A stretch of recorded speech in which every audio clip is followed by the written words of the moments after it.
Hey, everybody. Today we have a wonderful episode that we're bringing back to you with our dear friend Fonz. He is talking to us about creativity and podcasting, and it was such an encouraging episode that we wanted to bring it back and play most of it again for you. Thank you so much for watching. We appreciate you, and we hope you enjoy the show today.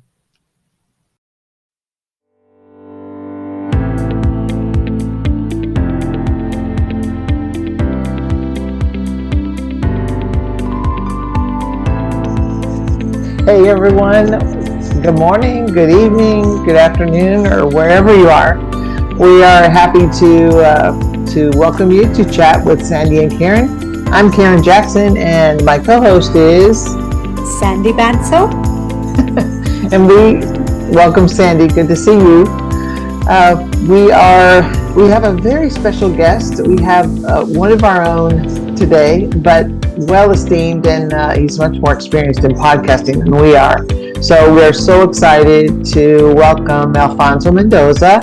He is going to talk about podcasting, and who knows? We have an agenda, but as you know, we write the agenda and then talk nothing about it. So all the links will be included in the show notes, and if you're watching live with us, then feel free to chat or say hey or tell us where you're from, and call your friends, tell them to, or text your friends and tell them to come on and ask us some questions.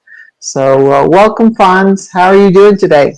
Hi, everybody. Good morning. I'm excited. I'm very caffeinated right now. I just prepped some of my favorite coffees, so I am ready to go. It's my brain juice. But again, thankful for you ladies and thankful for this invite to be here. As I was mentioning earlier, it's often that I don't get to be on the other side and getting asked the questions. So I'm just really excited to be here and be part of your show. Thank you. Thank you so much. I appreciate you. Alfonso.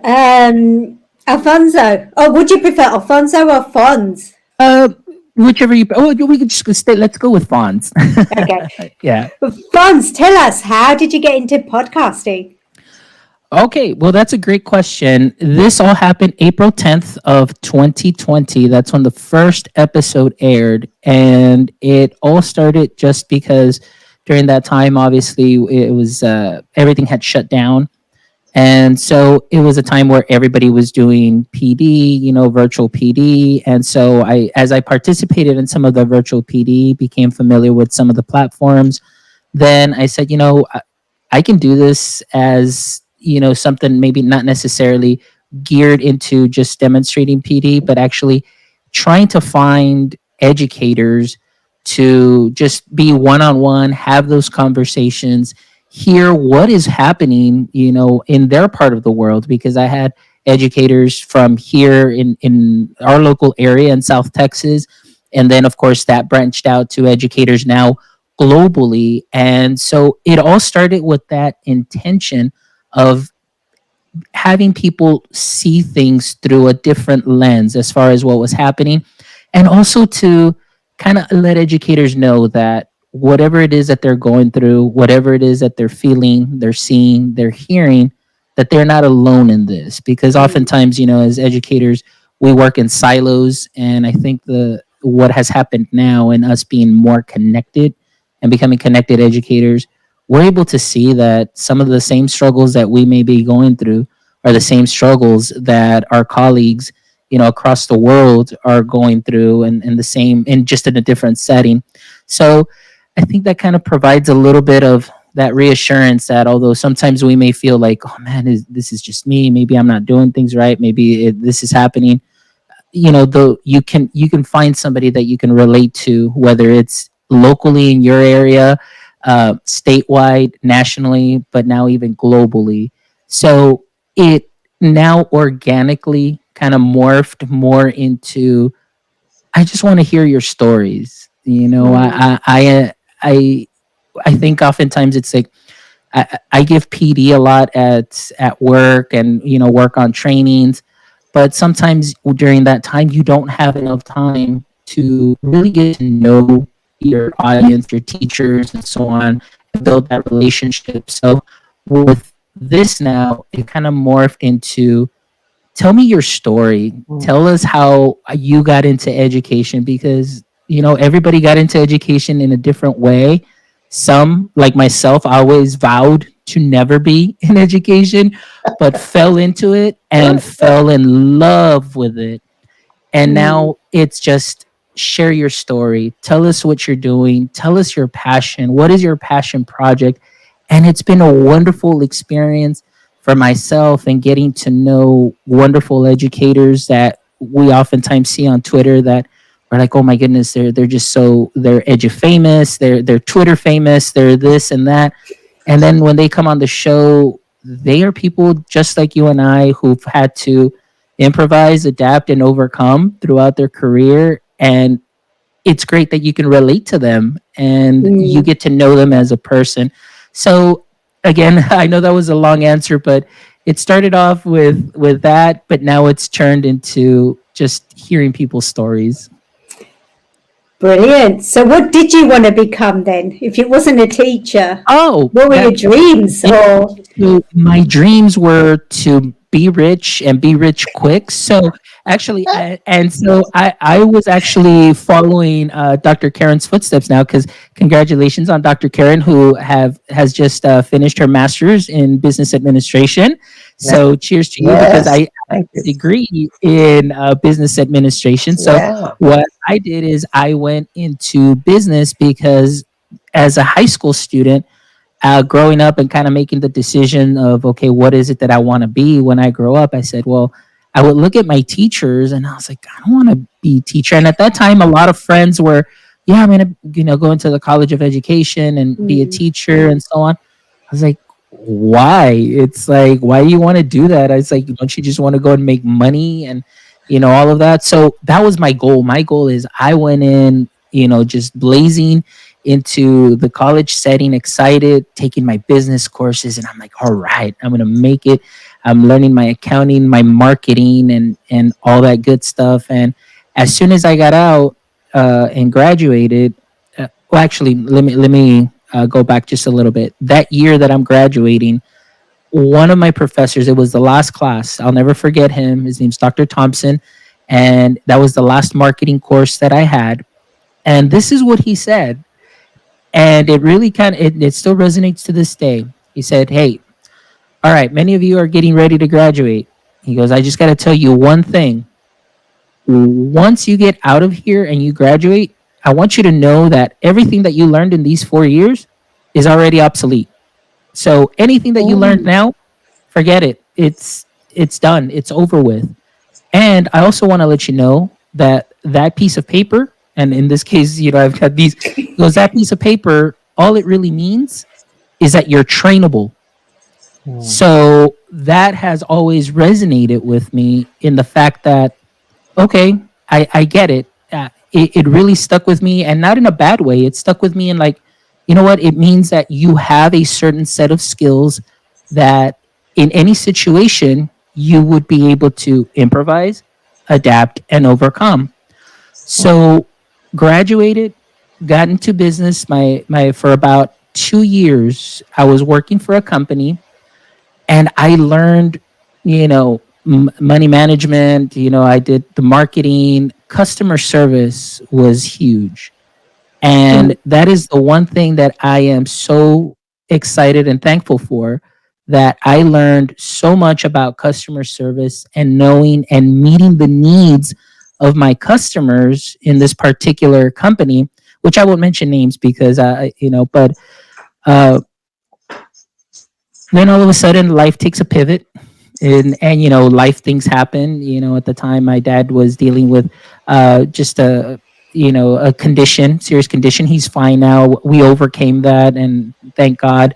But it kind of made me change gears and said, okay, I need to find a job where I am more available to my parents in case of emergencies, in case they need my assistance, my help, because being an only child, it's all on me. Yeah. Wow. So I had to make that pivot, and a friend of mine calls me and says, hey, there's this school, district that they're hiring. And they're looking for math teachers, and you have a lot of experience in math doing business calculus, business algebra, your finance and everything. So I was like, okay.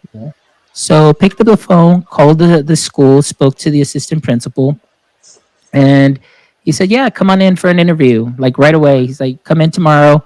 So I went in for an interview, and the interview lasted about 10 minutes because um, he ended up being a teacher at my former high school, or actually the husband of a teacher at my former high school. He was the former baseball coach there.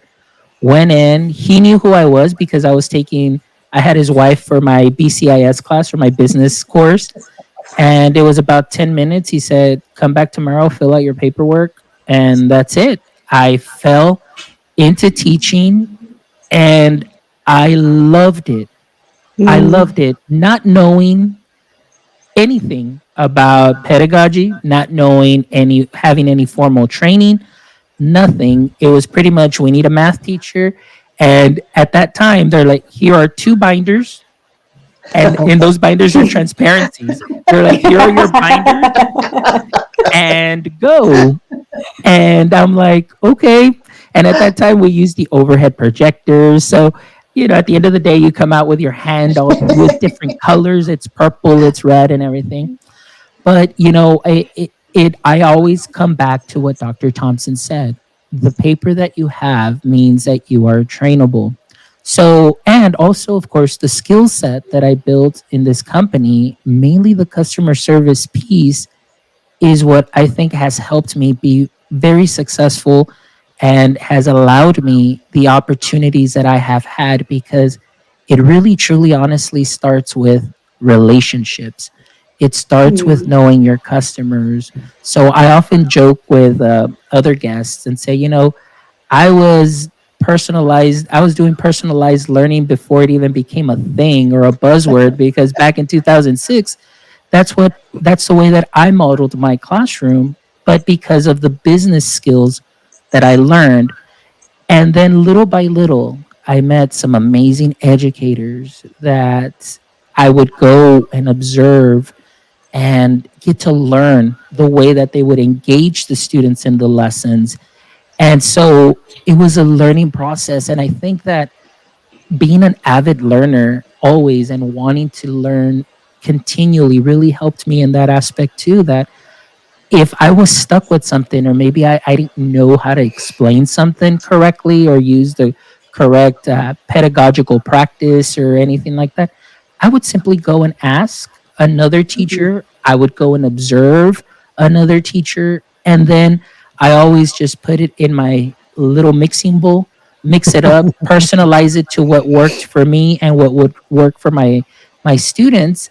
And we had fun with it, and it was great. So, yeah, that's the way I fell into teaching. And as you can tell, I have a passion for education. I love it. Fonz, you mentioned something about the connection between business and education. And I've always thought, as well as customer service, like you mentioned, that um, program management is a skill that all teachers need. But you don't call it program management. You do in the business world, but planning time or something like that is maybe what we is an equivalent. But I just really, I would love to see more connection between the skills and the things that you learn in business and the things that you learn as a teacher. And or Karen, I'm sorry. I've had that conversation with many educators and many colleagues, because one thing that I do notice here in my area, in the Rio Grande Valley, is that there are a lot of business professionals that come into teaching, whether it's the business courses, or some of them, there's some marketing courses, but some of them actually go into the classroom. And again, this is just from my personal experience, but I have seen where these teachers that come in from industry do a little better in many ways. In some ways, we may be lacking. Like I told you, like I'm lacking a lot of that training and theory that you learned in the College of Education because I didn't go through that.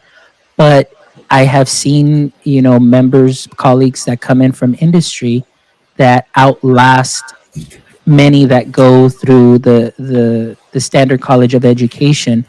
And I don't know if that goes back to that customer service component of really diving in and knowing your customers, and of course there's other variables there, but I agree with you. I think that there are some colleges that I have heard, and I'm going to have to look back at my notes, but they require the teachers before they graduate, they have to take some form of business courses, and whether, but dealing with some kind of customer service, and it does tie in. I honestly am a firm believer that business and education do tie in. And as you notice now, even a lot of educators now that are becoming edupreneurs and doing that, I think that maybe there might be a time to kind of look at education a little different too, as well as, having teachers go through maybe a marketing course, or, you learning about customer service, but learning a little bit about business, because that really does tie into the classroom. And so that's very interesting that you do bring that up. But like I said, all my success that I have had until now, I really do attribute a lot of it to going through the College of Business, and helping me in this transition. Yeah, I was going to say one of the experiences we do bring in our classroom, they are our customers. I don't know if you say it in the US, but it's certainly in the UK. And I think maybe I've heard it around here as well in Europe. Bums on seats. We need more bums on seats. And then when you do open house, you're the salesperson. So you're not that teacher. You have to market your school, your course, because you want to attract more students. So, yeah, I was never business minded. I still don't think I'm business minded, but I've learned that through work. And I agree with you 100%, because meet the teacher night, open house, anytime you're meeting parents, you're really, if you think about it, these parents on at the beginning of the year, they're trusting their child with you. I mean, they know that you're there because, I mean, you're a teacher, you're an educator, you are certified, you are qualified, and so on. But you really do have to sell yourself to the parents as well, because I believe that oftentimes the learning community, or the term learning community, often excludes parents. And they say, when you hear the word term learning community, oftentimes it's, your teachers, your administrators, your students, but oftentimes the most important piece is left out, which is the parent. And I have always been a believer that if you include the parents in the very beginning in everything and all things that you do in the classroom, that helps your classroom community, your atmosphere in your classroom run a little bit smoother, because the students know that you have open communication with the parents. The parents can safely come to you and feel, that psychological safety of, as a parent, I can go talk to my teacher and maybe have that crucial conversation of, why is my child not doing very well? What can I do at home? And as a teacher, I mean, we wear many hats as an educator. And I think one of those hats is a little bit of that salesman hat, where you have to, really reach out to the parents, build that community. And then, of course, within your classroom, you have to sell yourself to the students. And one thing that I've learned right away is that if your students are really good at reading you more than you think, and they're a lot brighter and smarter and more, kind of, they can pick up on things right away. And if you're not open and honest with them, if you're not straightforward with them right from the get-go, when maybe you start off with this persona that maybe you're trying to be, they can read right through that. And so the best thing to do is always just be open, honest, mutual respect for one another. and you start building that community. And it's amazing what how much fun you can have in your classroom, because man, my years of teaching were so much fun. There isn't one year that I never woke up and said, I don't want to go to work. I mean, Mm. work is so much fun. And as opposed to my business job, towards the tail end, it was like, "Ugh, I don't want to wake up."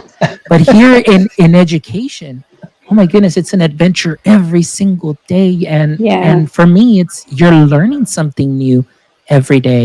And most importantly, sometimes it's like you're learning some of the cool stuff from your students. And that is really cool as well. So yeah, you really do have to sell yourself. Yes, yes, and you're also selling the curriculum too. Yes. Because when the kids fall in love with your subject area, they're gonna spend a couple hours on YouTube videos watching whatever your content is. They're gonna be so excited Mhm. because they want to teach themselves. Yeah. And And that's something that you mentioned. I'm glad you said that, because I think with the curriculum, there are there are teachers that see the curriculum and they kind of see it as like per se a gospel per se. It's like, well, this is what's written and this is what I need to cover by this day, this day, this day, this day, and this is all that needs to be done.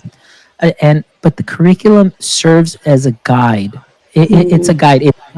It's not gospel. It's not meant to be set in stone that you have to go through everything and right, meticulously, because there are ways as an educator that you can get creative, where you can say, okay, if I'm on this unit, oh wow, wait a minute, I can blend something from the following unit in here that's going to help me lead into that. And that is where teachers can use that creative juice, that and exercise their creative muscles. They can be very creative in implementing several tools that can come together, where maybe you're even doing two units concurrently, but the students don't know any better, because the students are engaged. They're like you said, they have that buy-in. They see how thrilled you are, and students do feed off of the teacher. yeah, Whatever energy you bring in, that you're pretty much setting the tone for that day.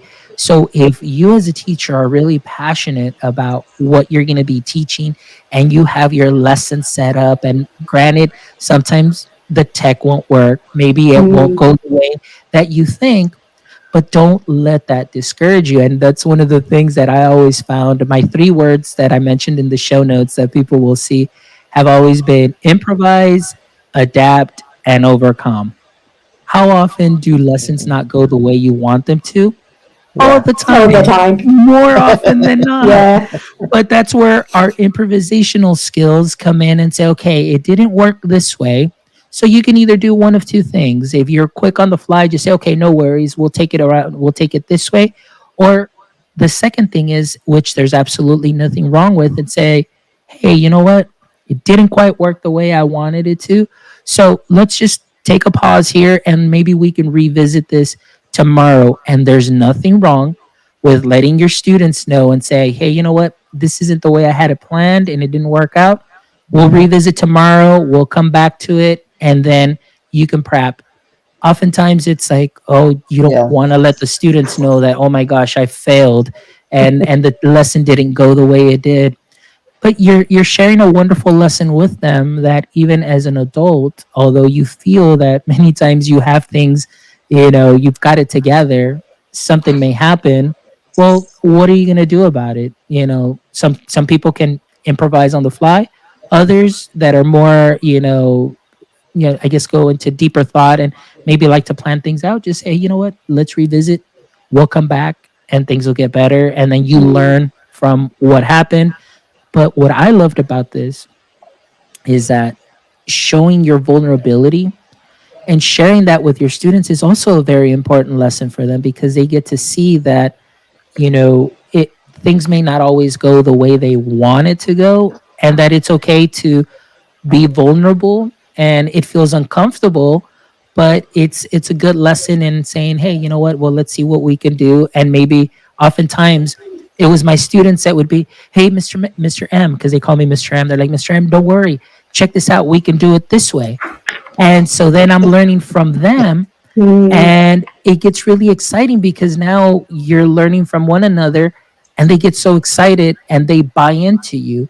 They buy into you being honest. They buy into you seeing like, hey, Yeah. he's Yes. or she is a normal teacher. They going with the flow, and we're learning together, and it really builds its sense of community. And that's one thing that I absolutely loved about the classroom as well. Yeah, brilliant. I But thought Karen. yeah, I don't want to jump over. Um, so yeah, I mean, you said so much about relationship and also letting the authenticity, letting your students see the real you, and that things don't always work out the way you plan. It's so important for teachers. I think that's the thing that we're so passionate in college, that those of us who went through education, we want to be the best teacher, and we want all our students to succeed, and we want them all to be engaged, and we're taking these theory classes, and we know how the brain works, and we know how students learn. But after we graduate, it's a lot more than that. And you know you, I feel very sorry for my first year students.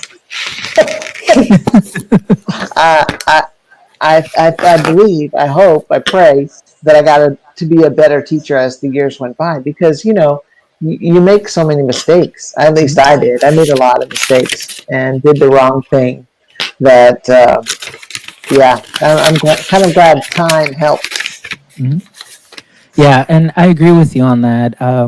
Like going into think about it. I mean, I didn't go into the College of Education. Then all they said is like, okay, you're certified to be a math teacher. I mean, you have enough college hours in math that you can do that. And then of course, I had to do my teacher certification, and they just gave me the binder and they're like, go. And I was like, okay. So it was just teaching algebra, and and like you said, Karen, it was I was going in teaching algebra the way that I was taught the algebra. And I think oftentimes, and Yeah, being a math teacher for years, is oftentimes as teachers, we revert back to our comfort zone. So it's like muscle yeah, memory. And so, for example, for through grade school, you if you learn using standard algorithm, and you go through grade school, you go through junior high and high school just doing standard algorithm, guess what? I mean, chances are is if you become a math teacher, and although you may go through, and I mean, and not just a math teacher, but I'm saying also, if you go through any college, or any track, I should say, anytime that you're going to be doing math, you're probably going to revert back to your comfort zone, and you're going to go back to that standard algorithm. So it's kind of that fight or flight kind of deal. Like you come into the classroom and you're like, yeah, all right. And then all of a sudden it's like, oh my goodness, things aren't kind of going the way they should, or maybe the way they want me to do the math is a little different than what I learned in the College of Education, or with what I know. But as a teacher, because you feel like, oh my goodness, the lesson has to go on, you're going to revert back to that muscle memory, and you're going to go back to that standard algorithm. Now, one thing that I learned as a math teacher for many years is that I was teaching oftentimes with the standard algorithm, and I was avoiding manipulatives. And the reason that I was avoiding manipulatives was because I didn't know how to use them. But now, as the years progressed, in the later part of my years, I learned a little bit more how manipulatives became a little bit more effective, and my students were doing a little bit better.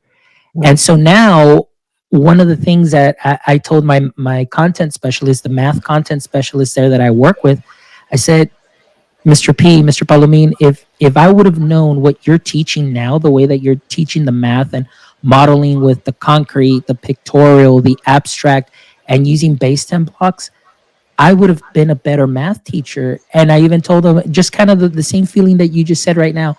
I was like, I feel like I did a disservice to my students, because I mean, not that there's anything wrong with the standard algorithm, but with the manipulatives, they would actually understand the math. They would have the number sense and know why 2 times 2 is 4, and not just see it as a math fact of something that they memorize, but they would actually visually see, they would touch, they would be able to understand those concepts. And so sometimes now I'm like, man, I hope those kids are doing well and they're doing good, because you feel those things. But Yeah. I think that's all part of the growing too as well. And in us also, it really helps us as educators that are passionate to even continue to grow, that even though we've done things a certain way, hey, let's get out of our comfort zone and let's maybe learn it a different way and teach it a different way to see what the results are. And oftentimes it could be very refreshing to do Mhm. things differently, because I think somebody, there was a guest that said, you've been teaching for 20 years, or have you been teaching the same lesson for 20 years? And I was like, ooh, wow, like that's going to hurt, Mm. So it's some of those things where continually it's important to seek that growth mindset, look at our practice. And there's nothing wrong with being a little critical of ourselves and say, hey, you know what? This didn't work out this way. What could I do different? There's nothing wrong with asking for help, because that's part of the learning process. And although we may not want to seem very vulnerable, or we may not want to feel, like we're inadequate, we feel those things all the time with other things that are personal. But this is something that's professional, that is, you're having that immediate contact with teachers, that immediate contact with students, and in the end, the students are going to benefit from your growth. Right. They're going to benefit from you getting out of that comfort zone. And it you could do that one thing that they're going to remember forever, and they're going to say, wow, I learned this from this teacher. So I'm going to just add to that real quick on the importance of that. There was a substitute teacher that when I was in high school, he would always come in. He was a retired science teacher. His name was Mr. Rodriguez. He passed away several years ago. But as a substitute teacher, he would come into our science class. And here's what I loved about him. Number one, teacher would leave the lesson plans, and he's like, whatever, let's go ahead and I'm going to teach you these things.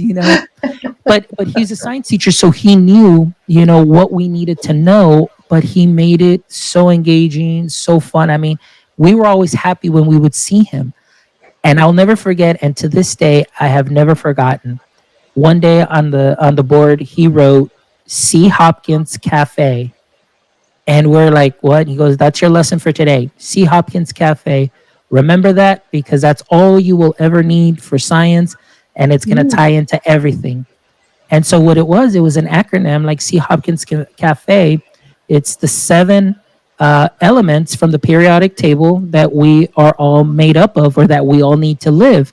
So it was, of course, the C. Hopkins Cafe. You've got, I forgot them now, but I mean, but I'll never forget C. Hopkins. So if I look at them, but it's like, for example, like carbon or carbon, helium, oxygen, phosphorus, sodium, iodine, nitrogen, and I think the S was sodium. I missed the K. I missed one of those Calcium? there. Oxygen, Calcium? yeah, calcium, and so Potassium? on. Potassium. There we go. But see, like that still stuck with me, and that was back when I was in ninth grade biology. Ninth grade Right? Yes. biology. Well, you know what? That gentleman, many years ago, I think it was maybe 6 or 7 years ago, I ran into him, and pardon me if I get a little emotional on this, because this story really means a lot.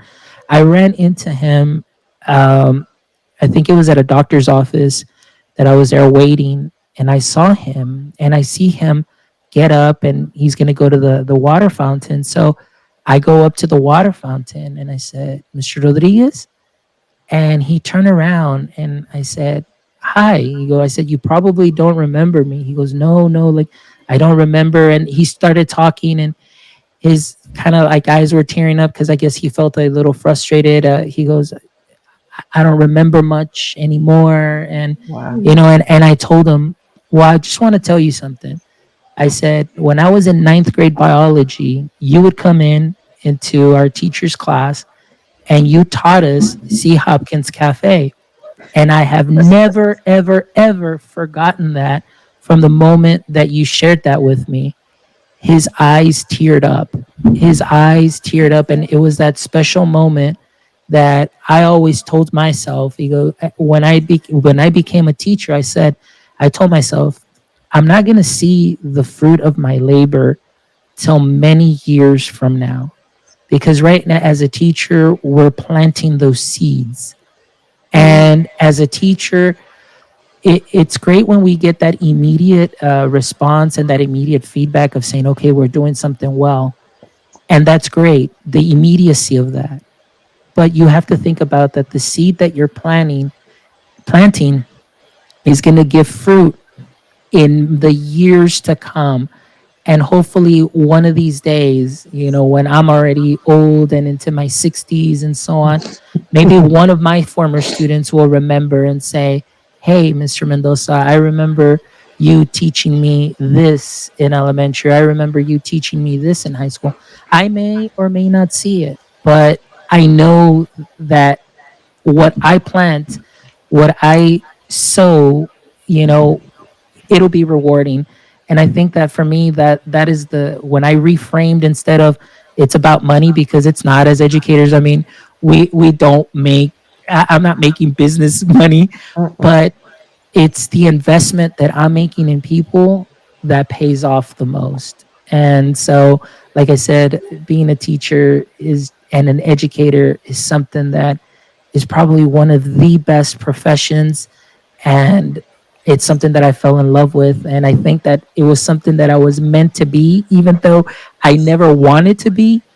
But I am so glad that I decided to follow that pivot. And 15 years later, here I am, still in education and still educating myself. I just completed my first year in the doctoral program. I've got 3 more years to go, Awesome. and I'm just so excited about my passion for education. Yes. Fantastic. So you mentioned how long you've been in education, and you've mentioned transparencies. I think between the three of us, we can talk about transparencies. So this is now you're going to tell us how creative you've been from the transparencies. Yeah. So creatively, it was the classroom was like my canvas. And what I loved about it is just being that creative aspect, the creativity that came from, like I mentioned, I know, you know, curriculum comes and I'm like, let's do it this way. And just creatively trying to mesh as many components as possible with students and making those lessons engaging. And it's an art form. It really is. So teachers, you are by far, or us as educators are by far some of the most creative people that comes, very naturally. And we may not see ourselves as creative because I just had a podcast with the amazing Shannon Moore, and we talked about creativity, because oftentimes that word has a connotation of I have to know how to draw or I have to know how to paint. Yeah. But educators are creative in the way that they're able to share a lesson many times with very few resources, depending on the district, and you make it work. Uh, you know, taking the little that you have and creating just a wonderful atmosphere. You have to be very creative. And so creativity is something that I want teachers to continue to pursue, that creative component of their classes, because one of the things I had a conversation also with another previous guest. We talked about how students as well need that creative process. And here in Texas, state testing starts at third grade. And when we were talking about this conversation, we kind of thought like, wow, from about third grade on, students no longer have that creative freedom in a sense, because it's all about A, B, C, or D, and just underlining the question, circling information. So the only creativity they really get to do is learning acronyms and learning how to circle on tests to get the right answer. So those are the only doodles that they get. But I'm a big proponent of teachers. if they can go ahead and get out of their comfort zone and learn how to be creative. And even it doesn't necessarily have to be with something with education. It could be something on their own, like, either drawing, creating, building, finding a hobby where they have a creative outlet, but somehow translating that into the classroom and then allowing the students to learn as well, because we're teaching to a standardized test, but our students aren't standardized. They're Yeah. multimodal learners, Mm. and you're Right. providing a unimodal test. There's no way. So, but we need that creative component, because what happens is as they continue to grow and they just grow up with A, B, C, D, E, A, B, C, D, E, when they get into the real world and they get a real world problem or situation, it's like, well, where's answer choice Mm. A? you know, and Mm. they don't they need really explicit instruction as to how to do things, instead of, okay, well, let me see, if I've got this and I've got this, what can I do with these two things, and do the problem solving. Yeah. So those are a couple of things there that I'm hoping to work through. And so I created this series called One Creation a Day.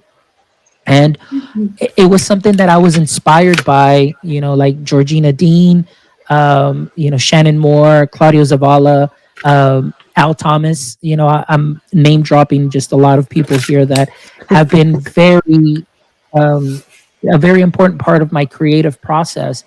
And so what I started, I set a mission for myself. The year 2021, my one word was to create. And just recently, I put up, I think it was day 35 now. I have done 35 days of one creation a day, where I'll learn a new skill, something that I've never known how to do, but I'll look up a YouTube video. I'll learn how to do that particular skill, and then I put my own personal spin on it and learn it, and then I'll upload it. So it could be anything from Adobe, like Photoshop, Illustrator, all of that. I've also created some apps using some platforms. I've created music beats. I've created some AR, VR tutorials. So what I want to do is I want to show educators and show everybody that creativity is not just about having a canvas and watercolors or having a sketch pad and paper. Creativity can be something digital, learning a new skill. Creativity can be creating an app. Creativity can be lesson design. Creativity can be creating a beat on the computer using free software, and with the Mhm. hopes of inspiring them to exercise their creative muscles, and that hopefully translating into the classroom as well, and then putting maybe some of these tools into the hands of students where they can now be content creators, because this is the way that future of work is. I mean, we live like in an economy, it's like a gig economy, many times, where it's like, let me see what I can find here and there. And if we're preparing our students with digital media skills, media platforms, as they continue to grow, they have a skill set that for us has taken years to grow into, and for them, they'll get it at such an early age that as they move on, they learn the create or how to be creative with these platforms, other platforms, and as I transition from year to year and new things come, they aren't scared of it. They're very familiar with the tech and they'll be ready to go. And so that's what I'm hoping to do. I mean, I'm going to see how long I can go through with this, but my goal is to at least do 100 straight days. And what I do tell people is I don't pre record anything, I don't have anything ready the day before to just upload. I mean, everything is that day. I set an hour a day to Wow. learn something new for myself as a skill, share it with the world in hopes of inspiring them. And then that helps me just to continually learn and just continually, help the brain grow too as well. Stay active. No, it's amazing. I went through, I was not stalking you. I went through and looked at some of the creativity you were doing. It's great. So do you Yeah. prefer AR or VR or both? I'm an avid fan of AR VR. Anything that Mm. deals with immersive technology, I am a huge fan of and proponent. And that is one of my passions too, to speak about and to share, because it's something that I really feel can be very engaging, to our students. And uh, oftentimes, just the gatekeepers would be administrators and teachers, but maybe more so administrators. But what happens is a lot of companies come in with these amazing platforms. And we were having this conversation. I said, the companies have the smarts for the tech, but they don't have yet that component of how to actually talk to school districts. Mhm. And so I've talked to a couple of companies and said, look, if you ever want to be successful in education, you can have a great product, but if you don't have somebody on your team that is either a former teacher, maybe a former administrator, or somebody that can talk teacher, Teacher you're going to lingo. have, yeah, teacher lingo, you're going to have a hard time implementing your tool into a district. If you don't have Mm, anything in a curriculum, you're not going to be able to get into a district. Yeah, I mean, if you mention the word TEKS and you're in Texas, they're going to stop and listen. They'll listen, but you have Mhm. to make sure that you're following their teaks and you're aligned and everything. So there are many great tools that are out there, but it's just a matter of really uh, formulating the curriculum and saying, hey, this is what we offer. This is not just a gimmick, because mm, AR True. VR it's not a gimmick. It's a tool and it's here, and we're using it a lot more than we really think we are, but we're not seeing the education aspect of it. mm. And for Yeah. me right now, I mean, this is the tech that can take your lessons. And we were talking about learning with multiple modalities. I mean, you've got your auditory, you've got your kinesthetic, you've got your visual, you've got that, everything, because you're either holding on to something like this, like a merge cube, you've got something here. And when we did our AR VR chat, I said, when a student is holding something, you're making those connections to the eye, to the nerves, and you're creating Right. an Mm, experience. It's that, and like we were talking, how the brain works, you're creating an experience. And Kim Murphy, who is amazing, she's from Texas also as well, said one thing that I always quote now. It's like, you don't have to worry about the wow factor in AR, VR. Yeah. That takes care of itself. It already has the wow factor. What we need to do is we need to make that connection and create the experience.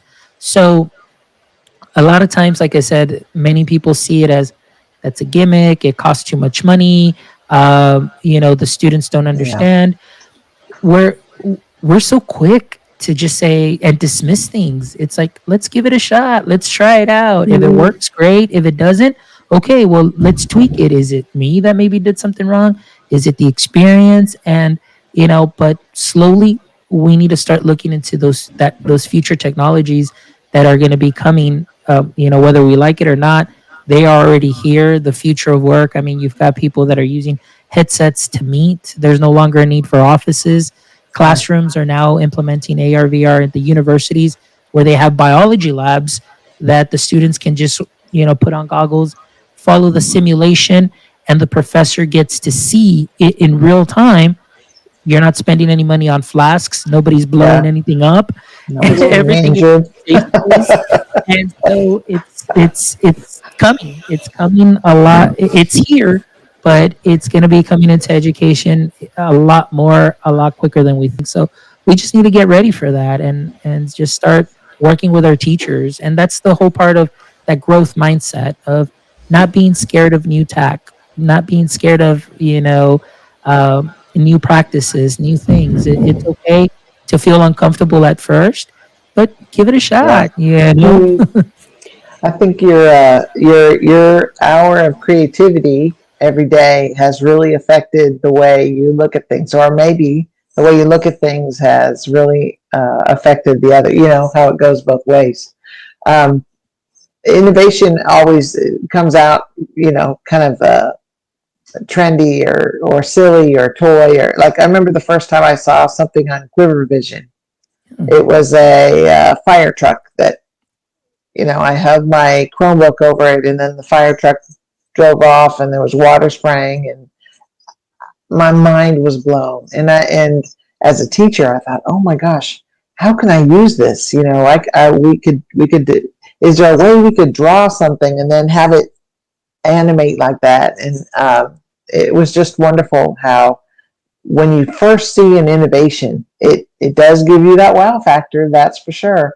But creative teachers will look at that and say, I can use that in my classroom. Yeah.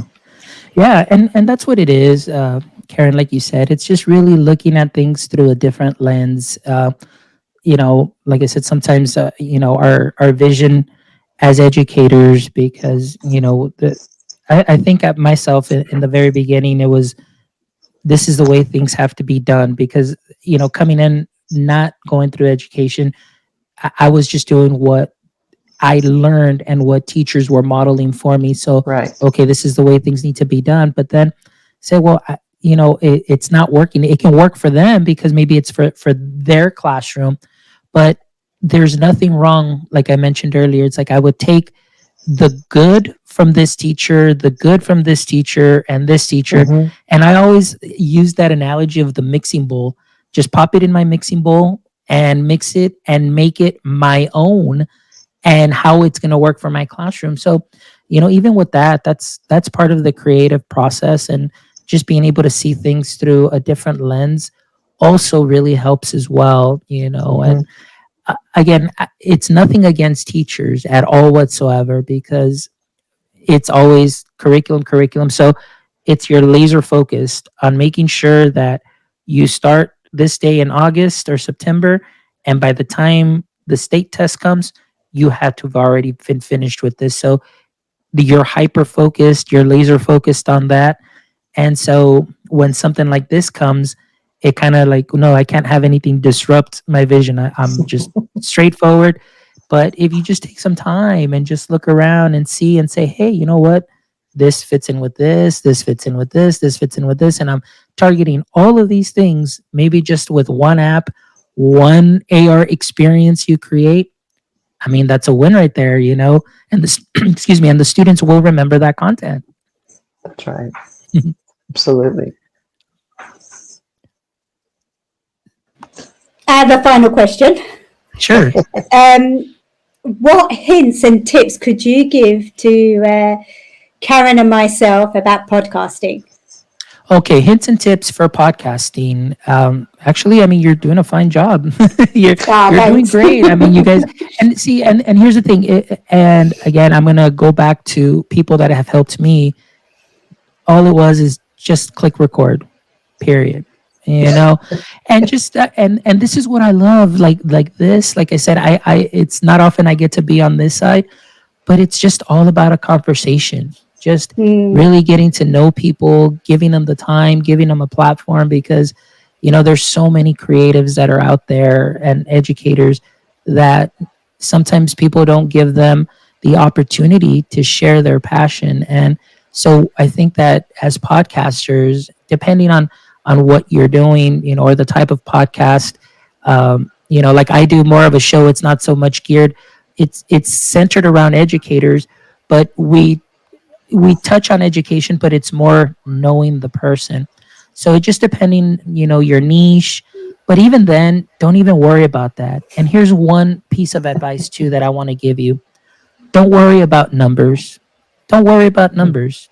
Please don't worry, because I've seen so many things happen to wonderful people that start podcasts that have this passion and are driven, and all of a sudden they see numbers and they're like, maybe this isn't for me.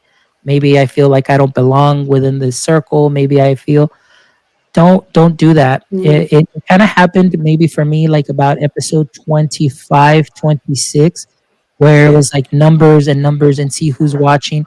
And then after that, I said, you know what? I mean, why do I care? It's like I'm doing, this is my passion project, and what I'm doing is for me. And if it doesn't appeal to anybody else, it's okay. But I'm doing this for me because it helps me, have contact with people, and how it helps me learn their stories, and it helps me know what they're going through, because I want to feel that, or I want to make them relatable I want to make us relatable to everybody else. That just because you have a podcast doesn't mean that we're unapproachable.